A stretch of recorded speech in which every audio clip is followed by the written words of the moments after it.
जय श्री कृष्णा। राधे राधे दोस्तों, आप सभी को बैकुंठ चतुर्दशी की हार्दिक शुभकामनाएं। आप सभी पर भगवान विष्णु अपनी कृपा सदैव बनाए रखें। आज की वीडियो में हम जानेंगे कि बैकुंठ चतुर्दशी के दिन दीपदान किस समय करना चाहिए और किन किन स्थानों पर करना चाहिए। तो आप सभी लोग हमारे साथ जुड़े रहिएगा और वीडियो को पूरा जरूर देखिएगा। हमारे हिंदू धर्म में बैकुंठ चतुर्दशी एक महत्वपूर्ण पर्व है जो कार्तिक मास के शुक्ल पक्ष की चतुर्दशी तिथि को मनाया जाता है। इस दिन दीपदान करना बेहद शुभ माना जाता है। इस दिन किए गए दीपदान से पितरों को मुक्ति मिलती है और उन्हें मोक्ष की प्राप्ति होती है। साथ ही घर परिवार के लोगों को पितरों का आशीर्वाद भी प्राप्त होता है। बैकुंठ चतुर्दशी का दिन भगवान विष्णु और शिव को समर्पित माना जाता है, इसलिए इस दिन जगत के पालनहार भगवान विष्णु और भगवान शिव की उपासना की जाती है। यह दिन साल का ऐसा दिन है जब भगवान विष्णु और भगवान शिव की एक साथ पूजा की जाती है। धार्मिक मान्यता है कि इस दिन विधि पूर्वक पूजा करने से लोगों को मोक्ष की प्राप्ति होती है, जीवन के सभी दुख दूर होते हैं।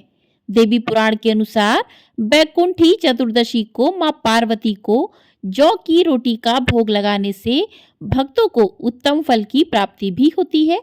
और इस दिन जो भी भक्त व्रत रखकर पूजा पाठ करते हैं और दीपों का दान करते हैं यानी कि दीप जलाते हैं तो उन्हें बैकुंठ धाम की प्राप्ति भी होती है। एक पौराणिक मान्यता के अनुसार एक बार भगवान विष्णु देवादिदेव महादेव का पूजन करने के लिए काशी आए। वहां उन्होंने मणिकर्णिका घाट पर स्नान करके उन्होंने 1000 स्वर्ण कमल पुष्पों से भगवान विश्वनाथ के पूजन का संकल्प किया था। और अभिषेक के बाद जब वे पूजन करने लगे तो शिव जी ने उनकी भक्ति की परीक्षा के उद्देश्य से एक कमल पुष्प कम कर दिया।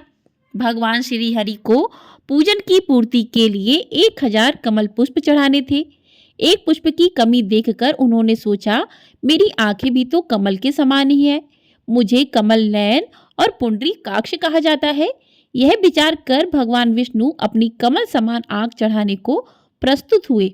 विष्णु जी की इस अगाध भक्ति से प्रसन्न होकर देवादिदेव महादेव प्रकट होकर बोले कि हे विष्णु, तुम्हारे समान संसार में दूसरा कोई मेरा भक्त नहीं है। आज की यह कार्तिक शुक्ल चतुर्दशी या बैकुंठ चतुर्दशी कहलाएगी और इस दिन व्रत पूर्वक जो पहले आपका पूजन करेगा उसे बैकुंठ लोक की प्राप्ति होगी। भगवान शिव ने इसी बैकुंठ चतुर्दशी को करोड़ों सूर्यों की कांति के समान वाला सुदर्शन चक्र विष्णु जी को प्रदान किया था।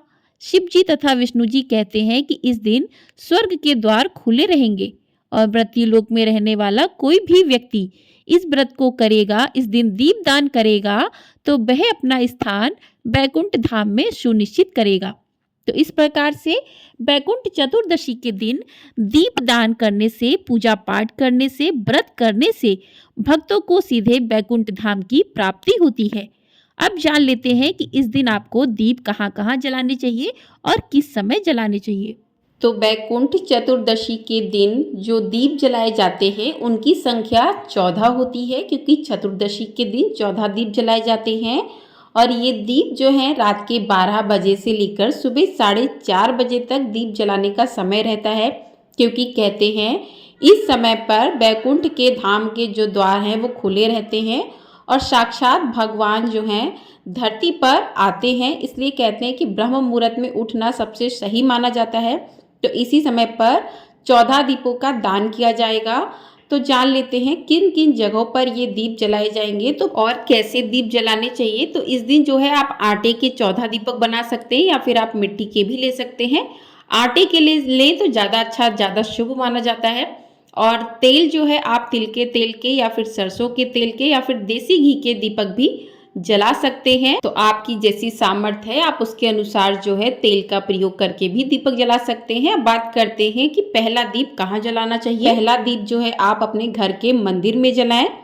दूसरा दीप जो है आप पास में कोई मंदिर हो भगवान विष्णु का और भगवान शिव का, वहाँ पर आपको जलाने हैं। और एक दीप आपको गौ माता के पास जलाना है। आपको यदि गौशाला नहीं मिलती है, गाय नहीं मिलती है, तो आप जो है घर में आपके अगर गाय है, जो भी आपके पास पत्थर की या फिर पीतल की गाय की फोटो मूर्ति रखी है, आप वहाँ पर दीपक जला सकते हैं। 5वां दीपक आपको अपने रसोई घर में जलाना है, जहाँ पर आप खाना बनाते हैं। अन्नपूर्णा माँ रहती हैं रसोई घर में, तो अन्नपूर्णा माँ का एक दीपक जलाना है। और 6वां दीपक जहाँ पर आपके जो है अन्न भरते हैं, आप जो भी गेहूँ, धान, आटा, चावल भरते हैं, आपको वहाँ पर रखना है। इससे धन धान्य जो है घर में हमेशा भरा रहता है। और 7वां दीपक जो है आपको अपने घर के मुख्य दरवाजे पर लगाना है, दोनों तरफ।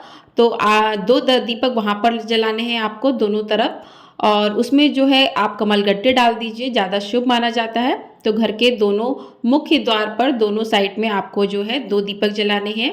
उसके बाद 9वां दीपक जो है आपका जहाँ पर भी पानी का स्रोत हो घर में, वहाँ पर जलाना है, जहाँ पर भी टंकी वगैरह जो लगी है वहाँ पर आपको जलाना है। उसके बाद 10वां दीपक आपको जो है अपने आंगन में जलाना है। अगर आंगन नहीं है तो आप बालकनी में भी जला सकते हैं। उसके बाद 11वां दीपक आपको आकाश के नीचे, खुले आकाश के नीचे जलाना है। 12वां दीपक आपको अपने घर में जो भी तुलसी माता हैं वहाँ पर लगाना है, और अगर शालीग्राम भी रखे हैं तो उनका दीपक अलग से लगाना है आपको वहाँ पर। तो आपको वहाँ पर जो है शालीग्राम तुलसी माता का दीपक लगाना है। उसके बाद पितरों के निमित्त भी आपको दक्षिण दिशा में एक दीपक लगाना है, जो कि सरसों के तेल का हो। इस बात का आपको ध्यान रखना है, सरसों के तेल का पितरों के लिए जो है आप इस दिन दीपदान जरूर करें। और इस प्रकार से आप जो है 14 दीपों का दान कर सकते हैं। इस दिन आपके घर में जो भी वृक्ष है, जो भी पेड़ है, केले का हो, तुलसी का हो, आंवले का हो, शमी का हो, तो आप वहाँ पर भी दीपदान अवश्य करें। तो इस प्रकार से बैकुंठ चतुर्दशी पर 14 दीपों का दान करना विशेष महत्वपूर्ण माना जाता है। कहते हैं इस दिन ऐसा करने से भक्तों पर भगवान शिव और भगवान भोलेनाथ जो हैं अपनी कृपा बरसाते हैं, और भगवान विष्णु जो हैं अपनी कृपा दृष्टि बनाए रखते हैं। तो बैकुंठ चतुर्दशी पर जो भी भक्तजन व्रत रखकर कथा सुनते हैं, पढ़ते हैं और इन जो है दीप दान करते हैं, तो उन्हें बैकुंठ धाम की प्राप्ति होती है। तो इस प्रकार से आप भी बैकुंठ चतुर्दशी के दिन इन दीपों को जलाकर भगवान विष्णु, भगवान शिव की जो है आशीर्वाद प्राप्त कर सकते हैं।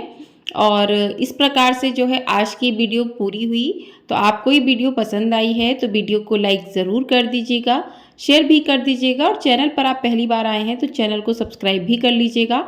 आपको हमारे चैनल पर कार्तिक महीने की कथाएं सुनाई जा रही हैं। यदि आपने उन कथाओं को नहीं सुना है तो आप जाकर सुन सकते हैं। और आपको हमारे चैनल पर कार्तिक पूर्णिमा, साथ ही सत्यनारायण भगवान की कथा भी सुनाई जाएगी। आप लोग उसे भी अवश्य सुनिएगा यदि आप उन कथाओं को सुनना चाहते हैं। और तुलसी विवाह यदि आपने एकादशी के दिन नहीं किया है तो कार्तिक पूर्णिमा पर कर सकते हैं, और इस दिन तुलसी विवाह की कथा भी आपको हमारे चैनल पर सुनाई जाएगी। तो आप लोग इन कथाओं को सुनना चाहते हैं तो चैनल को सब्सक्राइब कर लीजिएगा। और आपको ये वीडियो पसंद आई है तो कमेंट बॉक्स में जय श्री कृष्णा अवश्य लिखिएगा। जय श्री कृष्णा, राधे राधे दोस्तों।